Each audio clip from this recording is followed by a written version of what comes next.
பிரியாணி சாப்பிட்ணுன்னு ஆசையாக இருந்துச்சுன்னா டக்குன்னு ஒரு இன்ஸ்டண்ட்டான பிளெயின் பிரியாணி எப்படி பண்ணலான்னு பார்க்கலாங்களா. பாஸ்மதி ரைஸை கழுவி ஊற வச்சுட்டேங்க. ஒரு மிக்சி ஜாரில் வெங்காயம், பச்சை மிளகா, கொத்தமல்லி, புதினாவை அரைச்சி பேஸ்ட்டாக எடுத்துக்கிட்டேன்.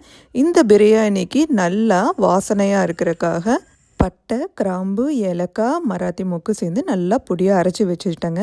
இப்போது ப்ரெஷர் குக்கரில் கொஞ்சோண்டு எண்ணெய் விட்டு நெய் சேர்த்து பிரியாணி இலை அரைச்சி வச்சுருக்க பேஸ்ட்டு சேர்த்து நல்லா பச்சை வாசம் போகிற வரைக்கும் வதங்கினதுக்கப்புறமா இஞ்சி பூண்டு பேஸ்ட்டும் சேர்த்து அதுவும் வதங்கினதுக்கப்புறமா மிளகாத்தூள், மல்லித்தூள், கரம் மசாலா கொஞ்சம் ஆட் பண்ணி அதுக்கப்புறமா நம்ம அரைச்சி வச்சுருக்க பொடியையும் சேர்த்து டேபிள் ஸ்பூன் தயிர், தேவையான அளவு உப்பு போட்டு எண்ணெய் பிரிகிற வரைக்கும் வதங்கினதுக்கப்புறமா அரிசியையும் சேர்த்து தேவையான அளவு தண்ணி ஊற்றி கொத்தமல்லி தழை தூவி 2 விசில் விட்டு இறக்குனீங்கன்னா கம கமன்னு பிரியாணி ரெடிங்க.